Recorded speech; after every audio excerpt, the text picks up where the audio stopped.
Hey guys, it's KJM and I'm back with another Hallmark movie review.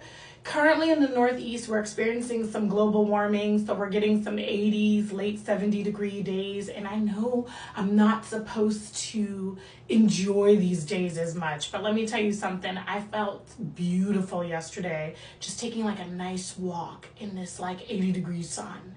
Okay, anyway. Sunday at 8 p.m. Eastern, Scouting for Christmas, starring Tamara Mowry and Carlos Marx, premiered.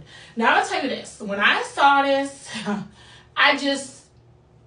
the minute I saw that Carlos Marx was doing another movie that involved cookies or baked goods, I immediately got flashbacks from Kismic Cookies from 2 years ago. I did not enjoy that movie. And I didn't think that Carlos had any chemistry with his lead. And so when I saw Carlos and some baked goods again, I was like, oh my God, Hallmark, like, what are y'all doing? And so, but for Tamara, 2 years ago, she had I think her best Hallmark movie yet, Inventing the Christmas Prince. Okay, Megan and I still cry at the end of the movie, like, the chemistry between her and her lead, I think Ronnie Rowe Jr., was off the chains. The single mom that she played there as she was a widower, I mean, it was so good. The mother-daughter chemistry between who they casted, I think the little girl's name was Isabella in real life. I mean, it was just spectacular. I still have it on my DVR, and it's freaking 2 years later.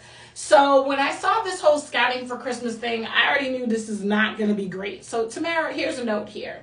2 years ago, they gave you an amazing movie, and you did such a wonderful job with that, okay? So for anybody who missed Inventing the Christmas Prince, go back and watch that.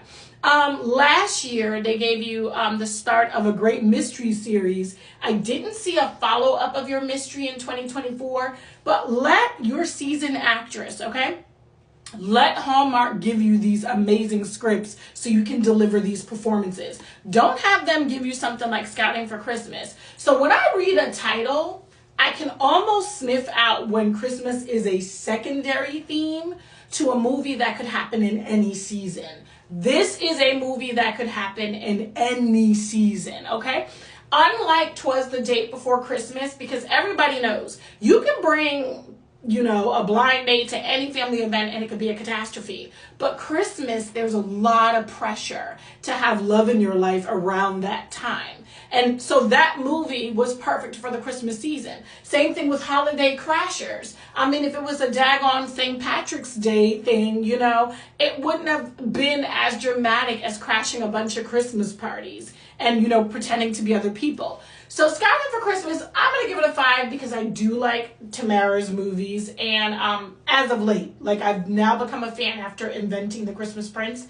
And then once I watched her Hallmark Mystery, the beginning of that series, I thought it was very well done. I can't think of the name of it right now. Y'all bear with me, okay?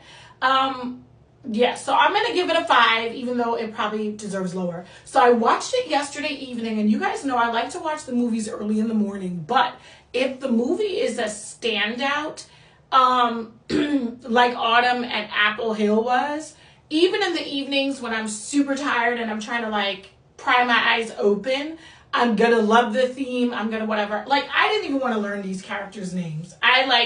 I was highly disappointed with this, and especially since it's the kickoff weekend to Countdown to Christmas, like, who reviews these scripts? Whomever who's in charge of reviewing these scripts, like, please stop giving us stuff that Christmas is a secondary theme. You're doing Countdown to Christmas, not Countdown to Scouts, okay? And this is exactly how Countdown to Christmas last year started. It was really like a hockey movie, and then Christmas was like a secondary theme. Like, stop doing that, because we your viewers actually see through that. So let me just go into the premise of this movie real quick. Okay.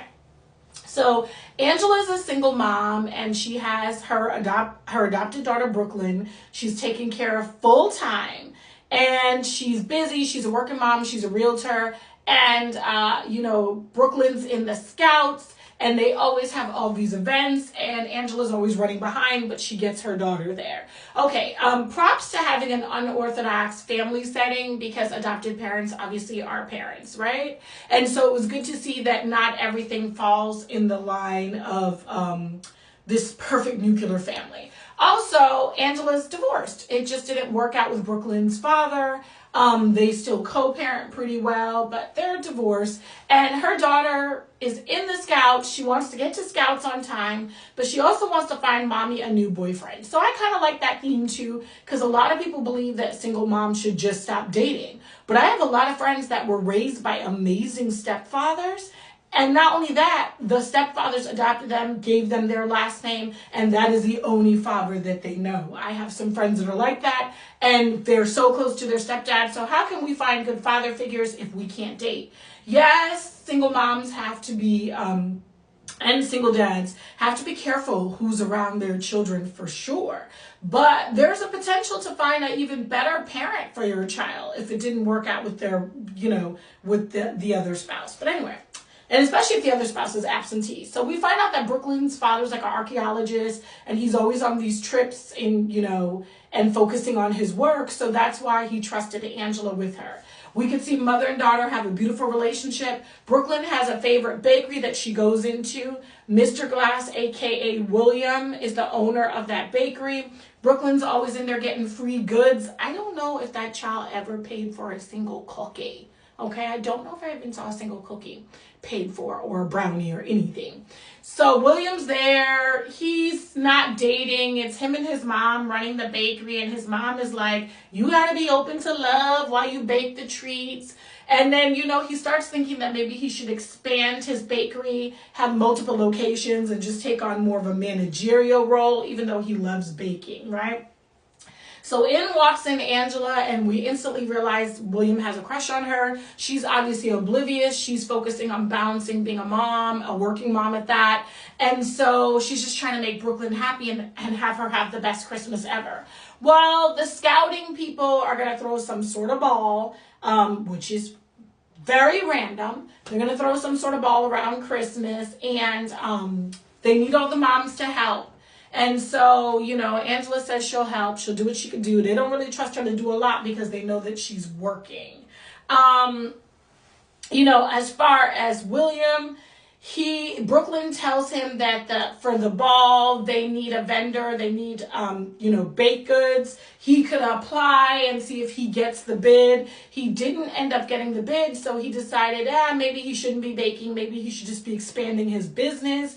And, then in comes Angela's ex-husband. He plants a kiss on Angela's face, and all of a sudden it looks like they're going to get back together, and William is crushed. But then his mom said, you got to fight for her. You got to get back in the game, and she did. So William and Angela end up at the ball together. We see them making out. We see Brooklyn happy.